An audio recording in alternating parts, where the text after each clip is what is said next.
Capping Show has had a really long storied history in Dunedin, and at certain points has been really massively influential. I mean, 100 years ago, Capping Show was the main source of income for OUSA. It has funded the construction of buildings. You know, at one point it was big enough that it was going on tour.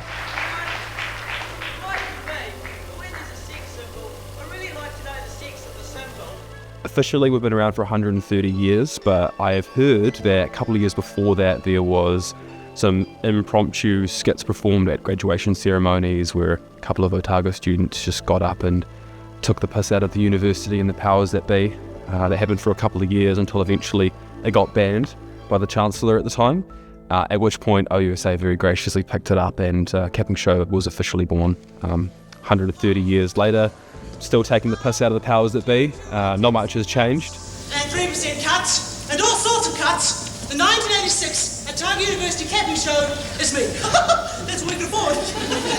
So you people come along this evening and paid your $7 and $9 just to see me. I've certainly heard some stories about Capping Show past. I've heard about people drunkenly swinging from the rafters. I've heard about one show in particular, I think in the 80s, where the cast was so drunk that the audience started walking out halfway through the show. We're a little bit more responsible now. My old man, he played one. He played knick-knack on my bum with a big smack. Penny went and a bottom sore. Now my ass is red and raw.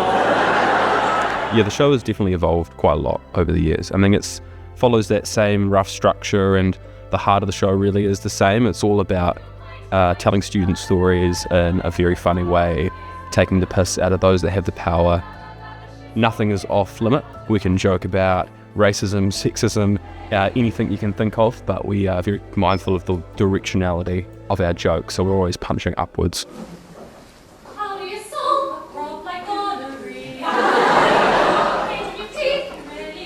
We've got Capping Show alumni who have gone on to be directors, opera singers, comedians. Capping Show was one of the founding things about me. It wasn't until I went there and met a bunch of smart, silly people that I realised, these are my people. These are the people that I want to hang out with all the time, and I still do. As a writer, you hear about all your heroes who were in the Cambridge Footlights and the Oxford Review, and this is that. We did the exact same thing. Capping Show is that, just for a city on the other side of the world.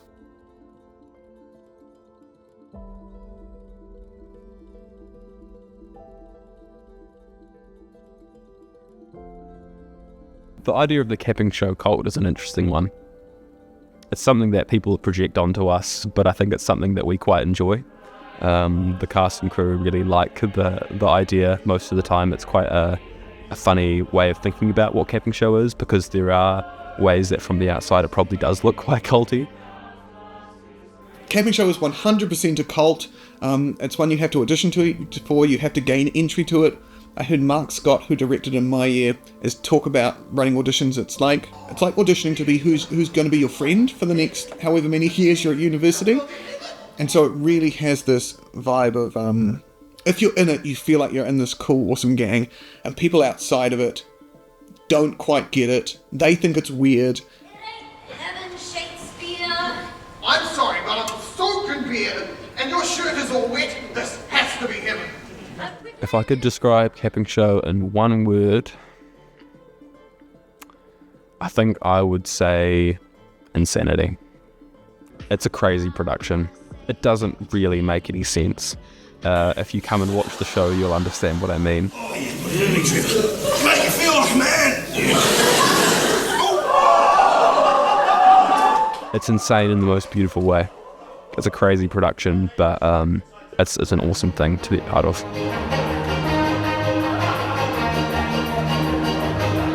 Over the years, as theatre attendance has declined, Capping Show attendance has declined as well. And that put us in quite a vulnerable position. But now that we are starting to see a really strong growth and appreciation from the student community as well as the alumni community, Capping Show is starting to have a much bigger presence again on campus. The buzz about it is just palpable when you go out and talk to students, whereas, even 2 years ago, most people didn't know what Capping Show was. I hope that the Capping Show in the future will run for infinity years, and it will never stop. It'll be the thing that can outlive a cockroach. That's what I hope. I hope that, and my dream is that my kids do it, my grandkids do it, and then eventually I could be like, hey, I actually directed one of these back in the day, and they'll be like, shut up, Granddad! And I'll be like, oh, you know that Teachers College auditorium? I was the first guy to direct it in there. And they'll be like, shut up, Granddad! That's what I want. That'll be amazing. I want to get Capping Show back to where it was 20 or 30 years ago.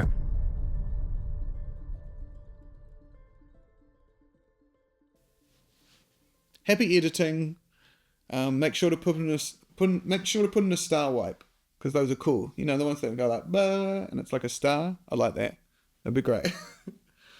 Thanks, buddy.